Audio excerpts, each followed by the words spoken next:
There was a time when global politics, from Asia to Africa, from Europe to America, were deeply interwoven with the policies and whims of Britain and its world-sprawling empire. Britain at its height held claim to lands on every continent, including Antarctica. The British, by virtue of their nature as an island, placed a heavy emphasis on naval advancement and overseas trade from an early point.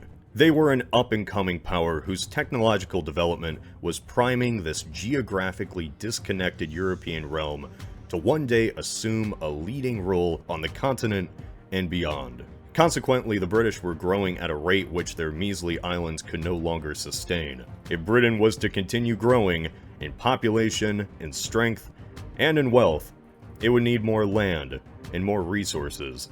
Fortunately for them, the New World had been opened up as a land of opportunity, the first of many in the extensive colonial empire that would be raised in the following centuries.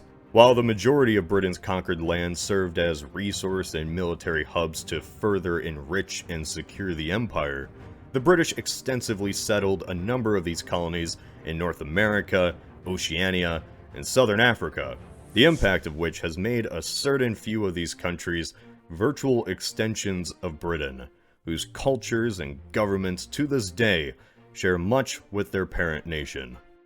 In this regard, Britain's first settler colonies in North America were a lesson in both success and failure. Once holding dominion over nearly the entire eastern coast from Baffin Island in the north to Florida and the Caribbean islands in the south, and extending as far inland as the Mississippi River, this domain would be slashed in half by the end of the 18th century following the breakaway of the United States. For many, this marked the end of the First British Empire and the rise of the Second. The 13 colonies as a colonial venture were deemed a failure, but one that was perfectly salvageable in many ways.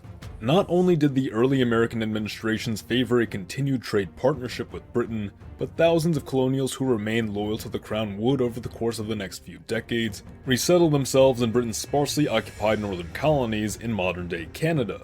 These same settlers being responsible for carving out of culturally French Quebec the Anglo-American stronghold of Ontario, from which Britain would expand the Canadian domain westward until it finally reached the Pacific Ocean.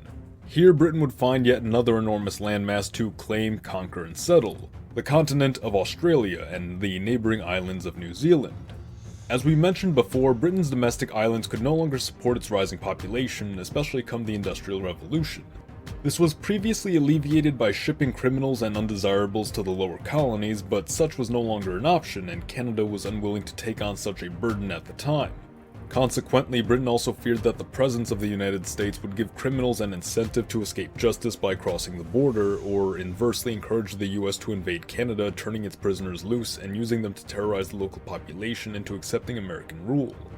Thus, a better alternative was needed, something far away from rival powers, unclaimed by any nation, and large enough to house not only prisoners but new settlers in general.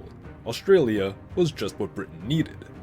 The empire would continue to expand over the next several decades. Cape Colony would be secured away from the Dutch during the Napoleonic Wars, and it too was on track to become a settler colony like Canada, Australia, and New Zealand, though it did have a large local Dutch and African population to compete with. The whole of India would also be conquered, but settlement of so large and densely populated a country proved especially difficult, thus the territory was relegated to a mere resource colony. Eventually, the empire grew to become the largest the world had ever known, but with such size came new problems. How was one island to govern so many vast and distant lands at the same time defending not only them but itself from threats both foreign and domestic? Britain had learned the consequences of attempting long-distance direct rule over a well-developed colony during the American War for Independence, and knew that it needed to avoid these same follies now that the stakes stood ever higher. Those who realized that the empire was wavering attempted to reform it into something that could endure the coming changes. This led to the creation of the Dominions. Canada, Australia, New Zealand, and South Africa became semi-independent in an effort to keep Britain's hold on the world without the direct responsibility of maintaining it. For the most part, it worked. All of the Dominions had a strong Anglo presence that remained culturally tied with Britain, while also having the capacity to operate as autonomous states.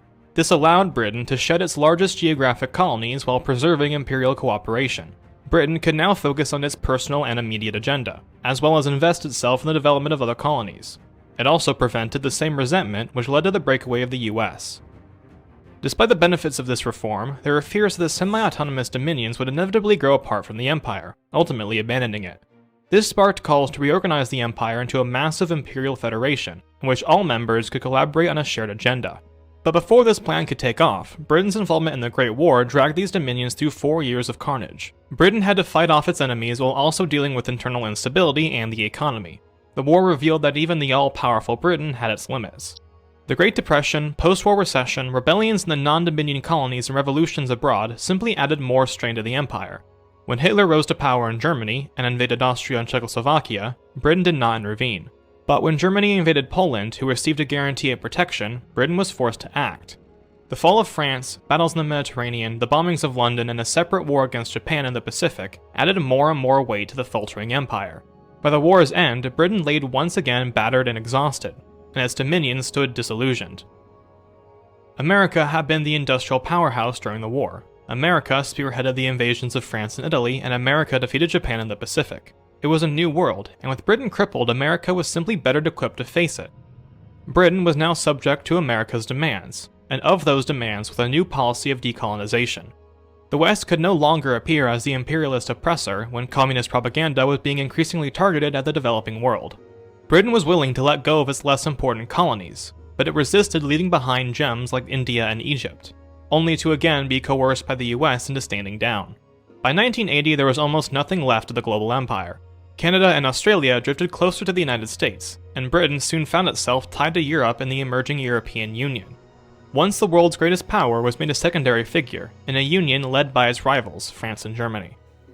Though Britain's entry into the rising European economic community appeared to halt its decline, the former empire still lagged behind its continental neighbors. British efforts to catch up to its old rivals from within the EU ultimately left them far behind the leading economy of Germany and just barely surpassing that of France. At the same time, participation in the Union was costing Britain significant control over its domestic laws, economic practices, and its borders. All this only to remain second best to Germany, the country they had defeated in 2 great wars only decades prior. For Britain, it became clear that the EU was not its ticket back to global prominence. If anything, it would only stall their efforts for higher advancement by leaving them in a comfortable stagnation until they were ultimately assimilated into or expelled from Europe's Union. If Britain was to seize back the spotlight and become a leading force once again, it would need to look for more compatible partners. The dominions of Canada, Australia, and New Zealand, having lost the collaborative unity they once held under the Empire, also fell further to the wayside of global and local affairs, their individual economic, political, and military might becoming easily overshadowed by the likes of China, the US, India, and Japan. From abroad, Britain's decolonization and withdrawal from Anglo affairs to instead join the continental European community appeared to the dominions as Britain abandoning its overseas family in favor of a more lucrative club of strangers. Some felt betrayed, others accepted the changing paradigm, most simply mourned what they saw as the severing of long-held historic, cultural, and political ties between the fatherland and its children. Yet despite this informal parting of ways and moving down such diverging paths on 3 different continents for decades, those familial bonds refused to break. The 3 former colonies now stood fully independent and took to forging their own futures as best they could, but the richness of their past was not forgotten. Canada, Australia, and New Zealand retained their Dominion titles to this very day, as well as official status as Commonwealth realms. 2 of 3 still proudly display the Union Jack on their own flags, and they all still hold the British monarch as their head of state. Today, all 4 countries regularly collaborate on joint ventures related to defense, economics, and foreign policy, though often find much red tape obstructing their path. Even at the citizen level, there's a tremendous degree of kinship felt between these countries to the point that they each contribute largely to one another's foreign-born populations. It would appear that consistently there has been a great desire from the 4 states to bring this estranged family back together in some capacity, but the patriarch has been essentially held captive, so to speak. That is, until recently. With Britain free from the shackles of the EU, there's no place I'd rather turn to than home, but this time, things would be different. The Dominions have matured and now stand on their own 2 feet without need for Britain's guidance, but they can't deny the fact that they're still stronger together. Not a return to Imperial ways, but a bold new strategy is what is needed. A pact that would see barriers lifted, streamlined cooperation effectively facilitated, and cultural ties strengthened, all whilst preserving the sovereignty of each nation involved. This is the CANZUK Plan. While on the surface you might think of Kanzuk as a restored British Empire, it's actually a bit more complicated than that. As we already went over, once these colonies achieved a large enough settler population and demonstrated the ability to properly govern, Britain knew that it would have a hard time keeping a hold over them and that the best course of action would be to simply grant them more local autonomy while preserving the most useful aspects of the relationship. Loyalty was never a major issue, as once again these countries had been virtual extensions of Britain itself, sharing much the same culture, practices, and overall ambitions. They're essentially the same people, separated only by geography. Thus, Kanzuk is a very natural evolution of Britain's original Dominion strategy, to respect the local autonomy of each member as a co-equal within the Empire, but to maintain a moral obligation to support one another both for mutual enrichment and in times of need. The three pillars of the Kanzak Plan are as follows. 1. Free movement between each of the Kanzak countries to help rekindle relations across the Anglo world and allow for greater job opportunity. In this regard, Kanzak draws heavily upon the Trans-Tasman travel agreement implemented between Australia and New Zealand. What that translates into is the ability to freely move between, reside in, and practice your profession across any of the Kanzak countries. To ensure the safety of all within the Union, limitations on travel will of course exist for those convicted of serious crimes, those diagnosed with an infectious disease, or those deemed to be a threat to national security. The second pillar of the Kanzuk Plan is free trade, so that commerce between these states might be streamlined, allowing for cheaper prices within the Kanzak countries, while also making the Union a far more competitive force on the international scene. Kanzuk, however, does not intend on taking further action to encourage preferential trade between its countries, and leaves the door open for any member to establish independent trade relations with non-Kanzuk nations. The third major pillar of the plan is cooperation on matters of foreign policy. This would see the Kanzak countries develop a shared defense agreement which would build off already existing programs established alongside the United States to allow for maximum interoperability between the four powers to defend shared interests in the Atlantic and Pacific, form an imposing deterrent capable of standing against any foreign threat, and contribute to overall global security. Efforts will also be made to lend a helping hand to the less developed Commonwealth realms, providing joint aid packages, proper oversight and security to ensure fair elections, and general law enforcement whenever necessary. If the CANZUK Plan were successful, it certainly would become quite a formidable force on the world stage. But exactly what effects and how notable would this power be? To get a clearer picture, let's look at some overall stats for this hypothetical nation. It would cover an area of 18.2 million square kilometers, or around 7 million square miles. This would make the nation the largest in the world area-wise, being roughly a million square kilometers ahead of Russia and around twice the size of the US and China. It would also have a population of 136.6 million, making it the 10th most populous nation in the world, a bit ahead of Mexico and Japan, but still behind Russia. The economy is where this nation would really shine, as all members are among the richest nations in the world. Its combined GDP would be around 6.5 trillion, making it the world's third largest economy. It would be a fair bit larger than the economy of Japan, but still at around half the GDP of China and a third of the US. Per capita, this nation would also be among the richest in the world, with a GDP per capita of just under 46,000. Making it the 21st in the world, still a fair bit behind the top tiers in the world of the United States, the Nordic countries, Switzerland, etc., but very similar to countries like Germany. On the world stage, this nation would likely be an incredibly important ally and partner of the US, as it would be the second most prominent and influential Western-style democracy in the world. It would also be in a position where it would have to work with the US, as it would still be inferior in its military might and economic power, and would share the world's longest border with the US. Considering how the UK has acted as a partner of the US in its many endeavors around the world ever since the Second World War, this nation would likely play a similar role. But the relationship would be a lot less one-sided, as this union on its own would be a significant force to contend with, and could certainly defend itself against most potential foes. It would make it so the Western world has two major world players, or three if you count the European Union. Kanzuk would also have a very notable sphere of influence. I imagine many former British colonies that were not settler colonies would have a very close relationship with the Union today. The Commonwealth nations as a whole would likely be even more interconnected, with Kanzuk as the main power and voice within it. With Kanzuk as a world player, quite an interesting dynamic would play out in Africa and Asia. China, as they are already doing in the real world, would be attempting to expand their influence across the developing world with infrastructure projects and economic support. But with this more interconnected Commonwealth of Nations, China would not just have to contend with American influence in Asia, but also the Kanzak sphere of influence in both Asia and Africa. As is shown here, Africa would be highly contested, with the red nations leaning towards Kanzak, the orange ones being contested, and of course the yellow ones leaning towards China.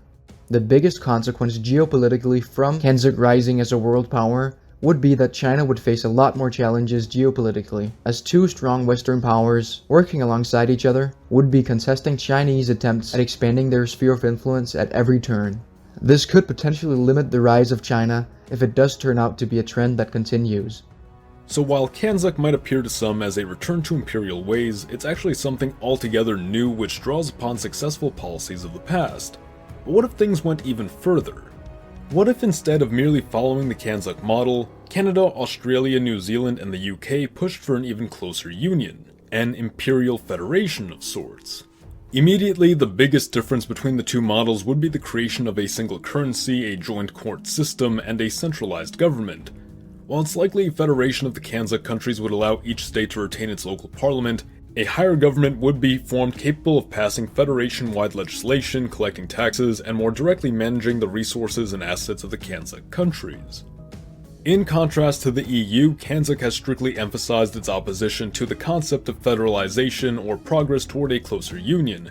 However, it should be pointed out that if Kanzak were to attempt this, it would be able to do so with far greater ease, as unlike the EU, which encompasses 24 different languages, 27 different countries, all with distinct legal codes and housing several distinct identities who carry a long history of animosity, the Kanzak countries all share a majority language or fewer in number and hold a history of collaboration and kinship.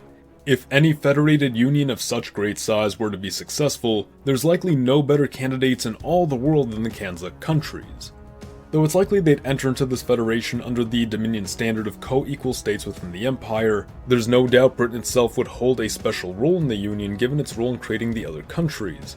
However, on a long enough timeline, Britain could be expected to be surpassed in importance by Canada, whose geographic position would make it a bridge between the Pacific realm of Australia and New Zealand and the Atlantic realm of the UK, turning Canada into a central hub through which much wealth, resources, trading goods, and citizens would frequently make their way from one part of the Federation to another, inevitably promoting greater settlement of Canada's sparsely populated territory, attracting more business and investment to Canada, and dramatically boosting its population, potentially raising it to the status of a great power all its own.